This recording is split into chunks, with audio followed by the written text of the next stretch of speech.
My program is about getting people to be self-sufficient. And my program is about Indians. It's about the reintegration, the white bison, the red road to sobriety. I do the purification lodge, I do the talking circles, and I help people with their substance abuse, talking about their marriages. If you help yourself get self-sufficient and have sobriety, then you can help other people.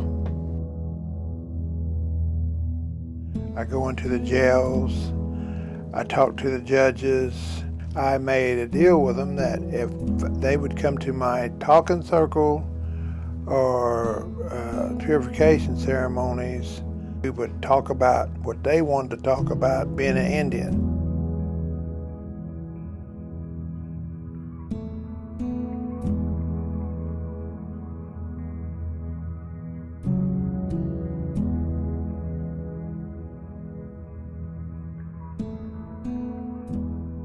Any person that is an addict needs to be monitored, because they've lived this life of a desperado, you know, total selfishness and this compulsive focus on themselves and their need, that they need to begin in small ways to being accountable, and that's the team. The idea is, if you can bring order into your life in a small way, then that's the basis for you to strengthen and expand control over your life. Because all of these people, they have no orderliness in our life. Our first phase is the badger.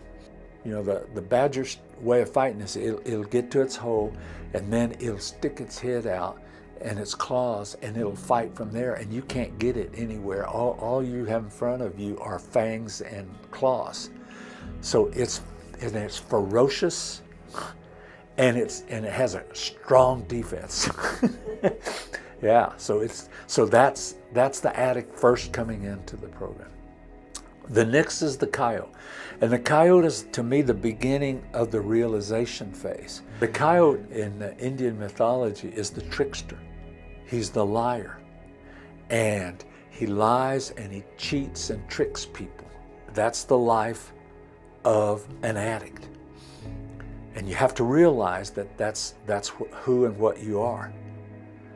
Then next comes the bear, the symbol of strength. Now you've got your sobriety, the beginning of your sobriety, and you think that you have conquered the world and you've conquered your addiction, but you're vulnerable because you're a little deluded about your strength, but you have real strength, and you think that it'll carry you, and that's when you're vulnerable. The fourth phase is the deer, and the deer lives by alertness and sensitivity to what's going on around it, because it's the prey. And this is the point to me where an addict realized that they will always be vulnerable. You have to always recognize that you have a part of you that would be like predisposed or a weakness in you that you have to guard against. All of us have weaknesses that we have to guard against. And the final stage, of course, is the eagle. And that's, and you hear Indians talk about, it's a symbol of being closest to God and flying over things. But to me, the symbolism I like most about it is the soaring eagle, in that the eagle soars with no effort. And there's something invisible that holds them up.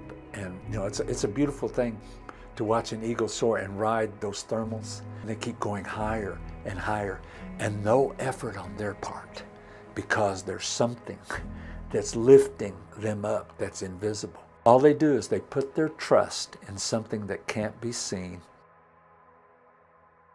When I came through, it's like just the love, the compassion, the patience. And Elder Bert, he's unique in his own way, and he's awesome. And it's like I'm learning so much culture from him. It's like, from even going to the sweat lodge, the Potawatomi Nation, it's like I went down to Lawton, to the Comanches, and I go over to the Kickapoos here. This week I went over to the absentee Shawnees over here in Little Axe, and You know, it's just seeing how different nations conduct their sweat lodges and learning that culture, you know, because, you know, and then we can teach our nation that itself, and that's an awesome thing too. It's always something to learn, and I try to learn something every day, and I just, like I said, it keeps my mind busy.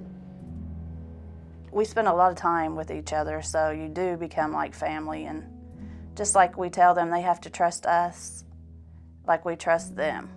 So it is like family to them. Some people don't even have any family, really. I think it is because they really care about the clients. We try to help them in everyday life. I think we give them tools that they can use, like treatment that they've needed. Some of them don't even know how to do family skills. So we try to get them all ready to live a successful life. Yes, I do feel like the mother sometimes to some of these, because they call in to check in with me to see if they can do something, if they can't do something, about their treatment, about drug testing if they have a problem, or even if they just need to vent. I tell them to call me instead of using something or doing something they're not supposed to do. And I love it. I mean, I give them my personal cell phone. They can call me anytime they need to. And believe me, they do.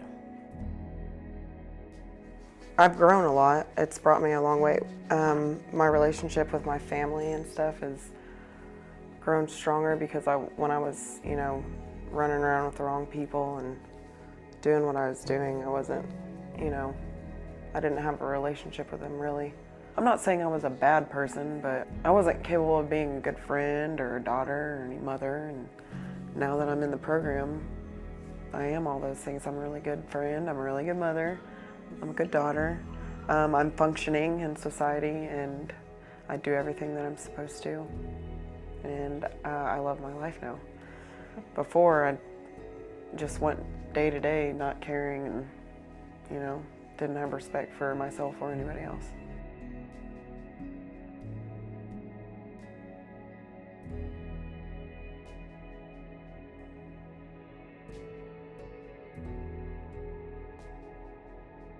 I'm in there helping because I want them to know when they step out of them prison walls and their day to get out, be released, I want them to become self-sufficient. I don't ever want them to go back there. And I want them to know about being an Indian. And I want them to know that you have to give it back. If you help other people, Creator will always help you. You can't be stingy in life. Oh, I got this and that's mine. I got it on my own. No, there's a big man upstairs called the Creator. You would never even done that if he didn't help you. And you know why I know that? Because I see that sun come up every morning, and that tells me Creator does that. That's my life.